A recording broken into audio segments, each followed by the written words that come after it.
ചുരുക്കത്തിൽ UDF തന്ത്രങ്ങൾ പൊളിഞ്ഞോ PMCയിൽ? മധു, ഇത് ഏറെക്കുറെ കുബുദ്ധിയായിരുന്നോ എന്നൊരു സംശയമാണ് ഉണ്ടാകുന്നത്. ഒന്നാമത്തെ കാര്യം, PMC നടപ്പിലാക്കാൻ ഉദ്ദേശമില്ല എങ്കിൽ ഇല്ല എന്ന് പറഞ്ഞാൽ മതി. ഇപ്പം ഈ ഉപസമിതി രൂപീകരിച്ചിട്ടുണ്ട് എന്നതാണല്ലോ, ഞങ്ങൾ ഉപസമിതി തീരുമാനമനുസരിച്ച് മാത്രമേ മുന്നോട്ട് പോവുകയുള്ളൂ എന്നതാണ് അവസാനം പറയുന്ന ന്യായീകരണം. ഇതിപ്പോൾ നോക്കൂ, അവരുടെ MP തന്നെ പാർലമെന്റിൽ ചോദിച്ച ചോദ്യത്തിന് വളരെ കൃത്യമായി നേരത്തെ PRSൽ വായിച്ചു കേൾപ്പിച്ചതുപോലെ ഒന്നുകിൽ നമുക്ക് ഇതിൽ ഒപ്പുവെക്കാതെ ഇതിൽ നിന്ന് മാറി നിൽക്കാം, അല്ലെങ്കിൽ ഒപ്പുവെച്ചതിന് ശേഷം മാറാനുള്ള പ്രൊവിഷൻ കൂടിയുണ്ട്. അങ്ങനെ പ്രൊവിഷൻ ഉള്ളപ്പോൾ എന്തിനാണ് ഉപസമിതി? അപ്പോൾ ഇതൊരു അധിക വ്യായാമമാണ് എന്നതാണ്. ഉപസമിതിയുടെ ആവശ്യമില്ല എന്നത് വ്യക്തമാക്കിയിട്ടുണ്ട്. എന്തെങ്കിലും ഒരു സമിതി രൂപീകരിക്കണമെന്നോ എന്തെങ്കിലും തരത്തിലുള്ള പഠനമോ റിപ്പോർട്ടോ സർക്കാരിന് മുന്നിൽ ശുപാർശയോ ചെന്നാൽ മാത്രമേ ഇത് ഒരു സംസ്ഥാനത്ത് നടപ്പിലാക്കുന്നത് ശരിയാകുന്നില്ല എന്ന കാര്യത്തിൽ സർക്കാരിനൊരു നിയമോപദേശമോ ശുപാർശയോ കിട്ടിയാൽ മാത്രമേ ഇതിൽ നിന്ന് പിന്മാറാൻ കഴിയുള്ളൂന്ന് PMCയിൽ എവിടെയും പറയുന്നില്ല, അതിൻ്റെ ഉപാധികളിൽ എവിടെയും പറയുന്നില്ല. ആകെ പറയുന്നൊരു കാര്യം, നിങ്ങൾക്കിതിൻ്റെ ബെനഫിറ്റ് കിട്ടില്ല എന്നൊരു കാര്യം മാത്രമാണ്. അപ്പോൾ അത് പിന്മാറാൻ എന്തെങ്കിലും തരത്തിലുള്ള സ്റ്റെപ്പ് ബൈ സ്റ്റെപ്പായിട്ടുള്ള കാര്യങ്ങളൊന്നുമില്ല എന്നിരിക്കെ ഉപസമിതിയുടെ റിപ്പോർട്ട് വരുന്നത് വരെ താമസിക്കേണ്ടതില്ല. എന്തിനാണ് എങ്കിൽ, പിന്മാറാനാണ് എങ്കിൽ, നടപ്പിലാക്കാനാണ് എങ്കിൽ നമുക്ക് ഉപസമിതി റിപ്പോർട്ട് വരാം. ഏതൊക്കെ സ്കൂളുകളാണ് ഇതിൻ്റെ ഗുണഫലം കിട്ടേണ്ടത് എന്നത് നമുക്ക് ഈ വർഷത്തേക്ക്, ഈ അധ്യയന വർഷം മാത്രമാണല്ലോ ഇതിന് നിലവിലുള്ളത്, ഈ വർഷത്തേക്ക് നമ്മൾ ഏതൊക്കെ സ്കൂളുകളെയാണ് ശുപാർശ ചെയ്യുന്നത്, ഈ പോർട്ടലിൽ അപ്ലോഡ് ചെയ്യുന്നത് തുടങ്ങിയ കാര്യങ്ങൾ നമുക്ക് പരിശോധിക്കാം. അതിനുവേണ്ടിയുള്ള നടപടികൾ വേഗത്തിലാക്കാം. ഇങ്ങനെ പലതും ചെയ്യാം. അതിന് ഉപസമിതി റിപ്പോർട്ടോ മറ്റു പലതും ആവശ്യമായിട്ടുണ്ട്. പക്ഷെ ഒരു കാര്യമുണ്ട്, നിങ്ങൾ PMC നടപ്പിലാക്കാനാണ് തീരുമാനിച്ചിരിക്കുന്നത് എന്നത് പറയണം. അല്ലാതെ ഈ കൺകെട്ട് വിദ്യ കാണിക്കേണ്ടതില്ല കേരളത്തിന് മുന്നിൽ എന്നതാണ് വ്യക്തമായിട്ടുള്ളത്. മുഖ്യമന്ത്രി VD സതീശൻ പറഞ്ഞ ഒരേ സെന്റൻസിൽ പറഞ്ഞ രണ്ടു കാര്യങ്ങളുണ്ട്. ഒന്ന്, ഞങ്ങളിത് നടപ്പിലാക്കാൻ നിർബന്ധിതരായിരിക്കുന്നു എന്നത്. രണ്ടാമത്തേത്, ഇത് ഒപ്പുവെച്ച് പണം വാങ്ങിയില്ലേ എന്നതാണ് ചോദിക്കുന്നത്. ഇതിൽ എന്താണ് നിർബന്ധിതാവസ്ഥ? നോക്കൂ, UDF MP-മാരാണ്, UDF MP-മാർ നൽകിയിരിക്കുന്ന, പാർലമെന്റിൽ നൽകിയിരിക്കുന്ന ചോദ്യത്തിന് മറുപടിയായി തന്നെ പറയുന്നു ഇതിൽ നിന്ന് പിന്നോട്ട് പോകാൻ കഴിയും സർക്കാരുകൾക്ക് എന്ന്. ഇനി പിന്നോട്ട് പോകാം സർക്കാരുകൾക്ക് എന്നല്ല പറയുന്നത്, ഒപ്പുവെച്ച സംസ്ഥാനങ്ങൾക്കും ഒപ്പുവെച്ചതിന് ശേഷം മാറി നിൽക്കുന്ന സംസ്ഥാനങ്ങൾക്കും. അപ്പോൾ മാറി നിൽക്കാൻ പ്രൊവിഷൻ ഉള്ളത് കൊണ്ടാണല്ലോ അങ്ങനെ പറയുന്നത്. നാളെ ചോദിക്കും അതിലെവിടെയാണ് അങ്ങനെ പറയുന്നത് എന്നത്. അപ്പോൾ അതുകൊണ്ടാണ് അതിൽ വ്യക്തത വരുത്താൻ. നമ്മൾ ചിന്തിക്കുന്നത് ഈ വായിക്കുക മാത്രമല്ലല്ലോ, നമ്മൾ ചിന്തിക്കുകയും കൂടിയാണ് ചെയ്യുന്നത്. അപ്പോൾ അങ്ങനെ ഒരു പ്രൊവിഷൻ ഉണ്ട്. ഇന്നലെ ഡോക്ടർ അരുൺകുമാർ ശരിയാമണ്ണം ചൂണ്ടിക്കാണിച്ചതുപോലെ പഞ്ചാബ് പോലെയുള്ള സംസ്ഥാനം അങ്ങനെ ചെയ്തിട്ടുമുണ്ട്. ഇതിൽ ഒന്നും ചെയ്യാനില്ല കേന്ദ്ര സർക്കാരിന്, ആകെ പണം തരാതിരിക്കാം എന്നുള്ളത് മാത്രമാണ്. PMCയിൽ ഒപ്പുവെക്കുക വഴി നമുക്കിനി കിട്ടാനിരിക്കുന്നത് ചുരുങ്ങിയ സഹായം, ഈ പറയുന്ന സഹായം മാത്രമാണ് എന്നിരിക്കെ അതാണോ നിലപാടാണോ വേണ്ടത് എന്ന് നമ്മൾ ചിന്തിക്കേണ്ടതാണ് എന്നതാണ്. UDF കൺവീനർ ഇന്നലെ UDF യോഗത്തിന് ശേഷം മാധ്യമങ്ങളെ കാണുമ്പോൾ സ്വാഭാവികമായും അദ്ദേഹം UDF തീരുമാനങ്ങളല്ലേ വ്യക്തമാക്കേണ്ടത്. അല്ലെങ്കിൽ അടൂർ പ്രകാശിന് വെറുതെ വാർത്താ സമ്മേളനം വിളിച്ചാൽ മതി എന്നാണ് ഞാൻ വിചാരിക്കുന്നത്.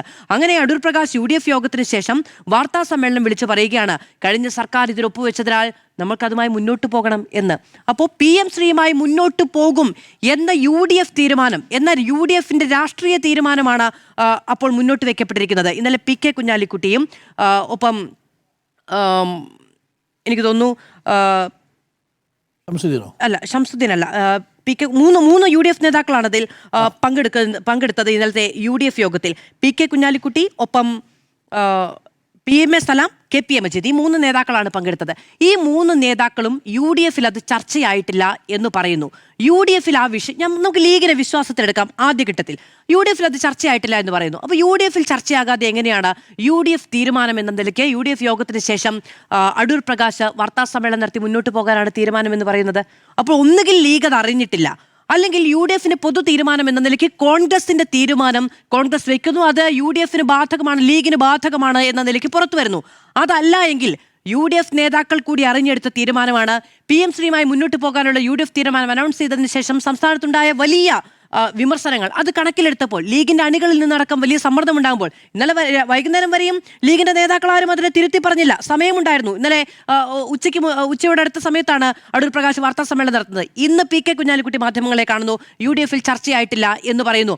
MSFന്റെ അടക്കം നേതാക്കൾ ഈ ഉപസമിതി എന്ന് പറയുന്നത് ഇതിൽ നിന്ന് പിന്നോട്ട് പോകാനാണ് എന്ന് പറയുന്നു. UDF കൺവീനർ അങ്ങനെ ഒരു കാര്യം വാർത്താ സമ്മേളനത്തിൽ പറഞ്ഞിട്ടില്ല. അദ്ദേഹം എന്താണ് പറഞ്ഞത്?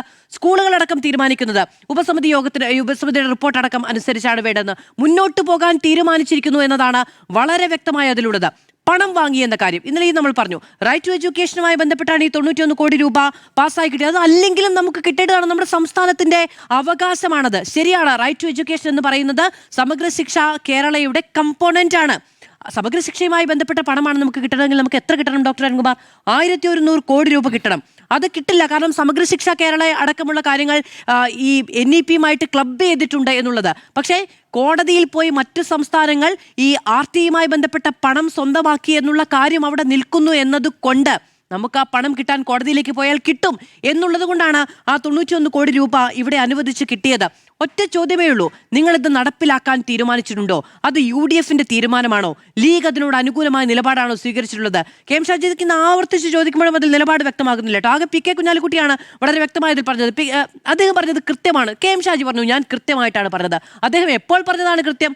അധികാരത്തിൽ വന്നിരുന്നപ്പോൾ പറഞ്ഞതാണോ കൃത്യം? ഈ കഴിഞ്ഞ ആഴ്ച പറഞ്ഞതാണോ കൃത്യം? ഇന്ന് പറഞ്ഞതാണോ? അതോ പ്രതിപക്ഷത്തിരുന്നപ്പോഴാണോ? പ്രതിപക്ഷത്തിരിക്കുമ്പോൾ അങ്ങനെ പലതും പറയും എന്ന് പറഞ്ഞ ആളുകൾക്ക് ഭരണപക്ഷത്തിരിക്കുമ്പോഴും പലതും പറയാം. ഇനിയിപ്പോൾ വലിയ വിമർശനം CPM-ന്റെ ഭാഗത്തു നിന്ന് ഉണ്ടാകുന്നുണ്ട്. ഇത് നോക്കൂ, മുൻ വിദ്യാഭ്യാസ മന്ത്രി V ശിവൻകുട്ടി ഇന്ന് വലിയ വിമർശനം ഉന്നയിക്കുന്നുണ്ട്.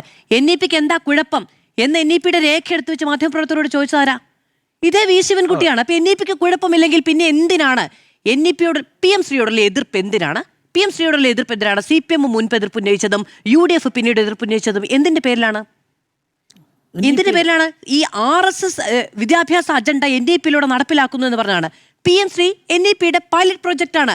NEP-ക്ക് എന്താ കുഴപ്പം എന്ന് ഈ ഒപ്പുവെച്ചതിന് ശേഷം അന്നത്തെ വിദ്യാഭ്യാസ മന്ത്രി ചോദിച്ചുവെങ്കിൽ PM ശ്രീ നടപ്പിലാക്കുന്നതിൽ കുഴപ്പമില്ല എന്ന് ന്യായീകരിക്കാൻ വേണ്ടിയിട്ടായിരുന്നു. അദ്ദേഹം ഇന്ന് വിമർശനം ഉന്നയിക്കുന്നുണ്ട്. ഇനി മറ്റൊരു പ്രധാനപ്പെട്ട കാര്യം, ഇന്ന് UDF ചോദിക്കുന്ന മറ്റൊരു കാര്യം കൂടിയുണ്ട്. എന്തിനാണ് ഇത് റദ്ദാക്കാൻ കഴിയും എന്നുള്ളതാണല്ലോ, സർക്കാരിന് ഇതിൽ നിന്ന് പിന്നോട്ട് പോകാൻ കഴിയുമെന്ന് UDF-ന്റെ MP-മാർ കൊടുത്ത പാർലമെന്റിൽ കൊടുത്ത ചോദ്യത്തിന് മറുപടിയായി വ്യക്തമായിട്ടുണ്ട്. പിന്നെ എന്തിനാണ് ഇനി ഉപസമിതി? അപ്പോൾ പിന്നെ നിങ്ങൾക്കിത് നിന്ന് പിന്നോട്ട് പോയിക്കൂടെ? നിങ്ങളുടെ മുഖ്യമന്ത്രി പറഞ്ഞത് വസ്തുതാവിരുദ്ധമല്ലേ എന്നാണ് ചോദിക്കുന്നത്.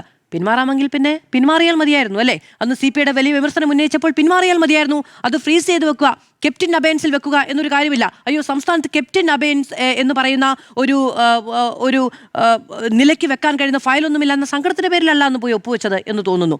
അത് പിന്നീട് വലിയ രാഷ്ട്രീയ സമ്മർദ്ദത്തിന്റെയും ഘടകകക്ഷി സമ്മർദ്ദത്തിന്റെയും ഒക്കെ പശ്ചാത്തലത്തിലാണ് അത് ഫ്രീസ് ചെയ്തിരിക്കുന്നത്. അതിനും പ്രത്യേകിച്ച് ന്യായമൊന്നുമില്ല. പക്ഷേ അതിനുള്ള രാഷ്ട്രീയ വില അവർ കൊടുത്തു കഴിഞ്ഞിരിക്കുന്നു എന്നതാണ്. PM ശ്രീ വലിയ രാഷ്ട്രീയ വിഷയമായിരുന്നു, പ്രചാരണ വിഷയമായിരുന്നു. വലിയ തോതിൽ ന്യൂനപക്ഷ വിരുദ്ധമായ സമീപനം, RSS അനുകൂലമായ നിലപാട് തുടങ്ങിയ കാര്യങ്ങൾ ചർച്ച ചെയ്യപ്പെട്ട കേരളത്തിലാണ് വലിയ തെരഞ്ഞെടുപ്പ് പരാജയം CPM-ന് ഉണ്ടായത്. അതിന്റെ പശ്ചാത്തലത്തിൽ അവർക്ക് അതിന്റെ രാഷ്ട്രീയമായ വില കൊടുക്കേണ്ടി വന്നു. ഇപ്പോൾ നമുക്കറിയേണ്ടത് ഈ സർക്കാർ എന്ത് ചെയ്യുന്നു എന്ന കാര്യം കൂടിയാണ് എന്നതുണ്ട്. രണ്ട് വരി കൂടി പറഞ്ഞ് അവസാനിപ്പിക്കാം ഡോക്ടർ അരുൺകുമാർ. ഒന്ന്, കേന്ദ്ര വിദ്യാഭ്യാസ മന്ത്രി ധർമ്മേന്ദ്ര പ്രധാൻ രാജിവെച്ചു. ധർമ്മേന്ദ്ര പ്രധാനിൽ RSS-ഉം BJP-യും ഏൽപ്പിച്ച ഏറ്റവും വലിയ ദൗത്യം എന്ന് പറയുന്നത് രാജ്യത്തെ NEP നടപ്പിലാക്കുക എന്നതായിരുന്നു. അദ്ദേഹത്തിന് രാജിവെച്ച് പോകേണ്ടി വന്നു. RSS-നോട് മറുപടി പറയാൻ ഇല്ല. അപ്പോൾ പിന്നെ ഒരാശ്വാസം എന്ന നിലയ്ക്ക് ആകെ മാറി നിന്ന 3 സംസ്ഥാനങ്ങളാണ്. പശ്ചിമ ബംഗാൾ അവർ നടപ്പിലാക്കാൻ തീരുമാനിച്ചിരിക്കുന്നു. ഒപ്പുവെക്കാത്ത തമിഴ്നാട് തലയുയർത്തി നിൽക്കുന്നുണ്ട്. ഒപ്പുവെച്ച കേരളം അത് ഫ്രീസ് ചെയ്ത് വെച്ചെങ്കിലും അവിടെ പറയാനൊരു മറുപടി ഇപ്പോൾ കിട്ടിയിരിക്കുകയാണ്. കേരളവും അതുമായി മുന്നോട്ട് പോകാൻ പോകുന്നു എന്നൊരു മറുപടി കിട്ടുകയാണ്. അങ്ങനെ ഒരു ആശ്വാസം കൊടുക്കണമെന്ന നിർബന്ധ ബുദ്ധിയാണോ ഇന്നലെ ഉപസമിതി റിപ്പോർട്ട് വരുന്നതിന് തൊട്ട് മുൻപ് ഈ പറയുന്ന യാതൊരു തരത്തിലുള്ള കേന്ദ്ര സമ്മർദ്ദവും പിന്നീട് എന്തെങ്കിലും ആശയവിനിമയങ്ങളും കരിക്കുലത്തിന്റെ പേരിൽ പോലും ഇല്ലാത്തതിന്റെ പശ്ചാത്തലത്തിൽ തിടുക്കപ്പെട്ടെടുത്ത രാഷ്ട്രീയ തീരുമാനം എന്നതുകൂടി പറഞ്ഞാൽ നന്നാകും. ഓക്കെ.